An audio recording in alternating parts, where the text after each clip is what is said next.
Hello, bienvenue chez moi. Alors, je suis ravie de vous retrouver. Aujourd'hui, on va faire une recette parce qu'il faut pas non plus se laisser aller. On a besoin de manger sainement, mais également de se faire plaisir. Donc, étant donné que tout à l'heure, j'ai un rendez-vous, un apéro via les réseaux sociaux, donc du coup, j'ai décidé de faire des acras de morue. Vous allez pouvoir en profiter et le faire avec moi. Vous aurez tous les ingrédients qui vont s'afficher. Vous aurez le nom de la recette, le temps que ça dure, enfin bon, toutes les indications, vous allez voir, c'est hyper simple. À tout de suite.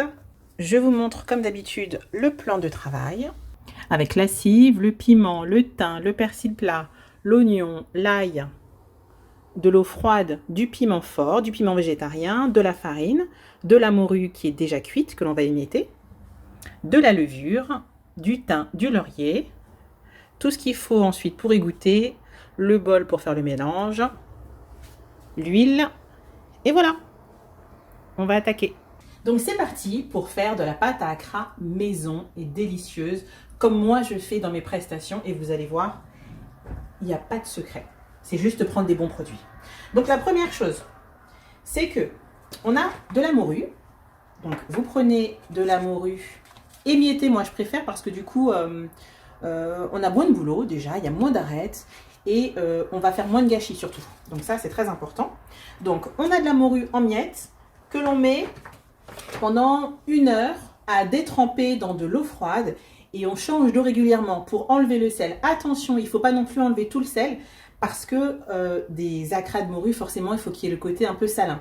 Donc, il faut faire attention, goûter un petit peu de morue. Si on sent que c'est encore un peu trop salé, mais bon, c'est un peu poussé, mais ça passe, et ben stop. Il faut arrêter de le rincer.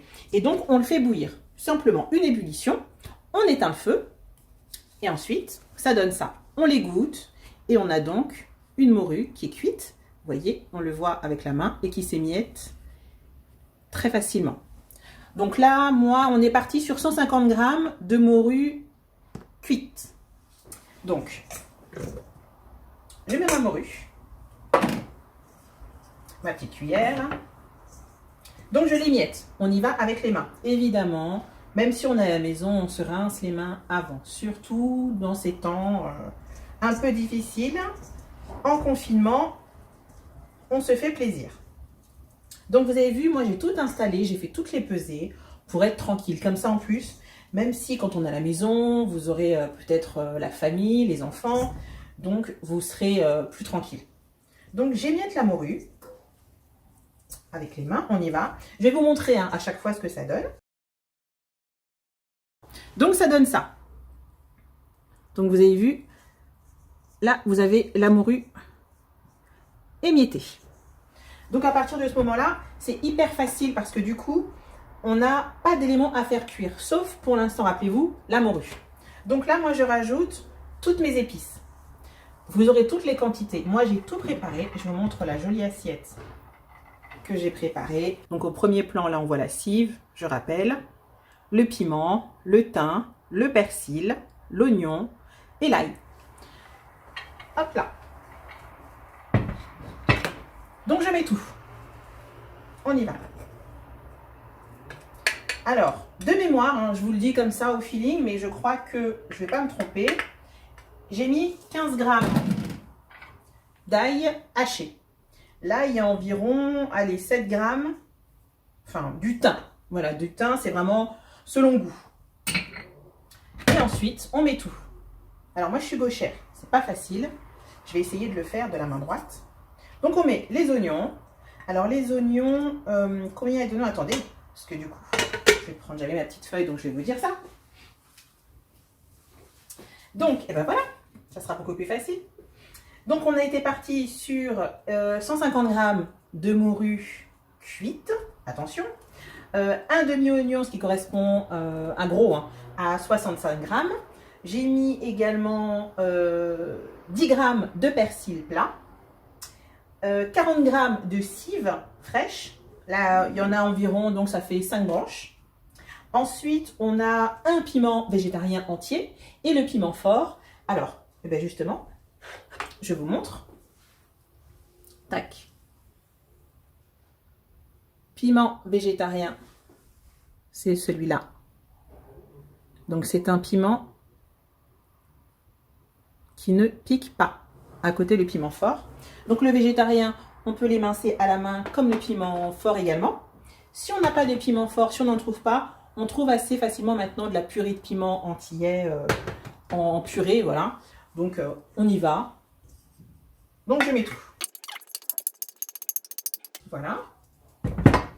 Je vous montre ce que ça donne. Voilà. Ça sent déjà hein, quand on prend... alors je sais que certains n'aiment pas prendre des produits frais, mais quand même au niveau des herbes, surtout en période de confinement, n'hésitez pas à prendre du thym frais, du persil frais, de l'ail, des oignons. Vous achetez en gros, vous émincez et au pire, vous congelez tout bêtement. Comme ça, vous aurez à chaque fois vos aromates dès que vous faites une préparation, que ce soit du poisson, si vous refaites des acras ou de la viande. Alors, on y va. On remue tout simplement. Voilà. Là, on a déjà une garniture. Là, si vous voulez, on pourrait même s'arrêter là et commencer à faire une autre recette. On pourrait faire une chic taille de morue. Il faudrait rajouter de l'huile. Et on mange ça avec Anigna, mais on fera peut-être pour une prochaine fois. Donc là, à ce stade-là, on met la farine. Donc, je mets la farine. Je remue.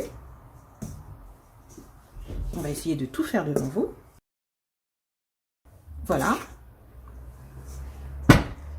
Là, ce qu'on fait, c'est qu'on va rajouter de l'eau.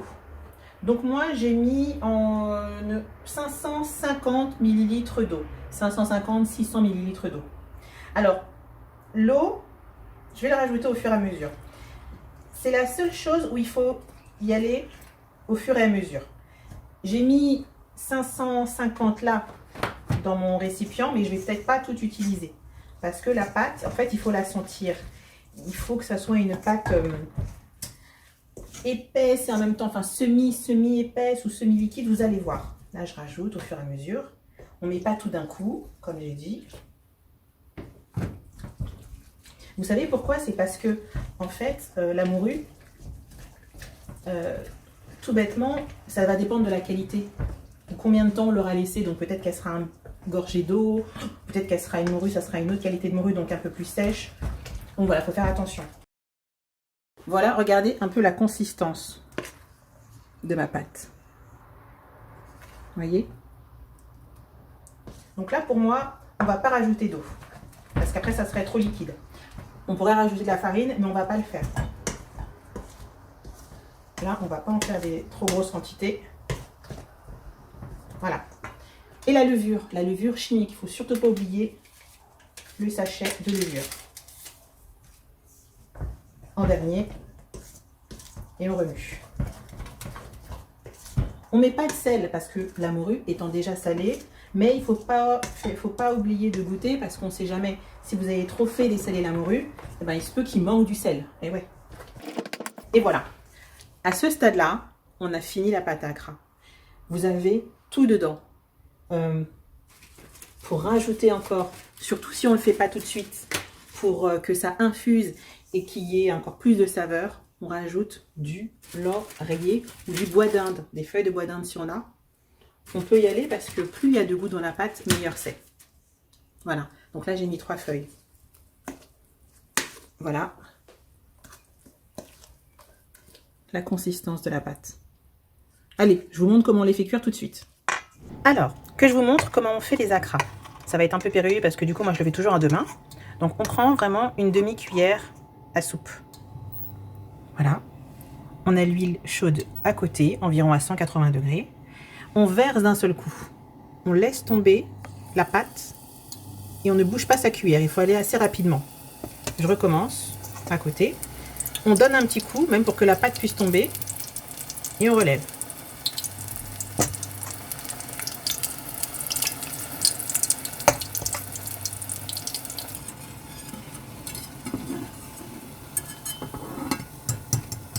Et bien voilà, je viens de finir la cuisson des acras.